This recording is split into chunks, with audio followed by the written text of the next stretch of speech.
ಪಥಸಂಚಲನದ fight ನಡುವೆ ಸಂಘ ಪರಿವಾರಕ್ಕೆ ಮತ್ತೊಂದು ಸಂಕಷ್ಟ ಎದುರಾಗುವ ಸಾಧ್ಯತೆ ಇದೆ. ಆರ್ಎಸ್ಎಸ್ ಚಟುವಟಿಕೆಗೆ ಬ್ರೇಕ್ ಹಾಕಿರೋ ಸರ್ಕಾರ ಈಗ ಸಂಘದ ಭೂಮಿ ಮೇಲೆ ಕಣ್ಣಿಟ್ಟಿದೆ. ಆರ್ಎಸ್ಎಸ್ಗೆ ಕೊಟ್ಟಿರೋ ಭೂಮಿಯನ್ನ ವಾಪಸ್ ಪಡೆಯಲಿದೆ ಅನ್ನೋ ಚರ್ಚೆ ಕುತೂಹಲ ಮೂಡಿಸಿದೆ. ಹಾಗಾದ್ರೆ ಸರ್ಕಾರ ಮಾಡಿರೋ ಪ್ಲಾನ್ ಏನು ಅನ್ನೋದರ ಒಂದು ರಿಪೋರ್ಟ್ ಇಲ್ಲಿದೆ ನೋಡಿ.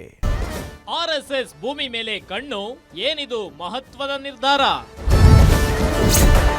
ಸಂಘ ಪರಿವಾರಕ್ಕೆ ಮತ್ತೊಂದು ಶಾಕ್ ಕೊಡುತ್ತಾ ಸರ್ಕಾರ? ಜೆನ್ಯೂನ್ ಆಗಿರುವಂತಹ ಸಂಸ್ಥೆಗಳಿಗೆ ಭೂಮಿಯನ್ನ ಕೊಟ್ಟಿದ್ರೆ ಅದು ಅವ್ರವ್ರದ್ದು ಹಕ್ಕಿದೆ ಪಡ್ಕೊಳ್ಳಿಕ್ಕೆ. ಶಾಖೆಗಳಲ್ಲಿ ಮಾತಾಡಿದಂಗೆ ಪಬ್ಲಿಕ್ನಲ್ಲಿ ಮಾತಾಡಿದ್ರೆ ಕಾನೂನು ಪ್ರಕಾರ ಕ್ರಮ ತಗೋತೀವಿ. ಕಲ್ಲಡ್ಕ ಪ್ರಭಾಕರ್ ಇರ್ಬೋದು, ಅವ್ರ ಅಪ್ಪ ಇರ್ಬೋದು. ಆರ್ಎಸ್ಎಸ್ ಹಾಗೂ ಸರ್ಕಾರದ ನಡುವೆ ಇರುವ ಜಟಾಪಟಿ ಸದ್ಯಕ್ಕೆ ನಿಲ್ಲುವ ಹಾಗೆ ಕಾಣ್ತಿಲ್ಲ. ಆರ್ಎಸ್ಎಸ್ ಸೇರಿದಂತೆ ಸಂಘ ಸಂಸ್ಥೆಗಳು ಸಾರ್ವಜನಿಕ ಸ್ಥಳಗಳಲ್ಲಿ ಚಟುವಟಿಕೆ ನಡೆಸಲು ಪೂರ್ವಾನುಮತಿ ಕಡ್ಡಾಯ ಎಂದು ಸರ್ಕಾರ ಆದೇಶ ಮಾಡಿದೆ. ಇದರ ವಿರುದ್ಧ ಸಂಘ ಪರಿವಾರದ ಆಕ್ರೋಶದ ಕಹಳೆ ಮೊಳಗುತ್ತಲೇ ಇದೆ. ಇದರ ನಡುವೆ ಆರ್ಎಸ್ಎಸ್ಗೆ ಸರ್ಕಾರ ಮತ್ತೊಂದು ಶಾಕ್ ನೀಡಲು ಮುಂದಾಗ್ತಿದೆ ಎನ್ನಲಾಗಿದೆ. ಆರ್ಎಸ್ಎಸ್ಗೆ ಸರ್ಕಾರದಿಂದ ಮಂಜೂರಾಗಿರುವ ಜಮೀನು ಹಾಗೂ ಅದರ ಬಳಕೆ ಬಗ್ಗೆ ಆಡಿಟ್ ನಡೆಸಲು ಗಂಭೀರ ಚರ್ಚೆ ಶುರುವಾಗಿದೆ.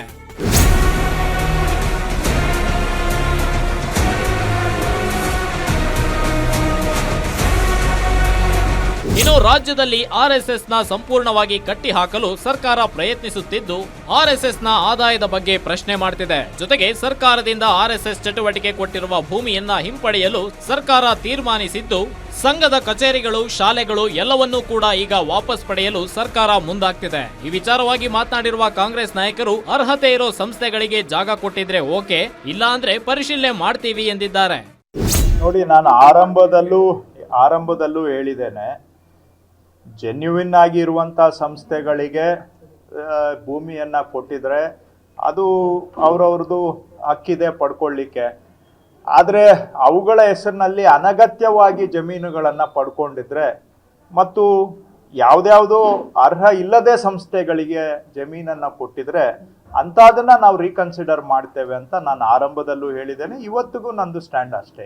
ಇದಲ್ಲದೆ ಪ್ರಚೋದನಾತ್ಮಕ ಹೇಳಿಕೆ ಕೊಡ್ತಿರೋರಿಗೂ ಸರ್ಕಾರ ಶಾಕ್ ಮೇಲೆ ಶಾಕ್ ಕೊಡ್ತಿದೆ. ಕೋಮು ದ್ವೇಷ, ಮಹಿಳೆಯರ ಘನತೆಗೆ ಧಕ್ಕೆ ತರುವ ಪ್ರಚೋದನಾಕಾರಿ ಭಾಷಣ ಮಾಡಿದ ಆರೋಪ ಹಿನ್ನೆಲೆ ಕಲ್ಲಡ್ಕ ಭಟ್ ವಿರುದ್ಧ ಎಫ್ಐಆರ್ ದಾಖಲಾಗಿದೆ. ಜೊತೆಗೆ ನವೆಂಬರ್ 2ರಂದು ನಾವು ಪಥಸಂಚಲನ ಮಾಡೇ ಮಾಡ್ತೇವೆ ಎಂದ ಆರ್ಎಸ್ಎಸ್ ಮುಖಂಡನಿಗೆ ಸಚಿವ ಪ್ರಿಯಾಂಕ್ ಖರ್ಗೆ ಖಡಕ್ ಕೌಂಟರ್ ನೀಡಿದ್ದಾರೆ.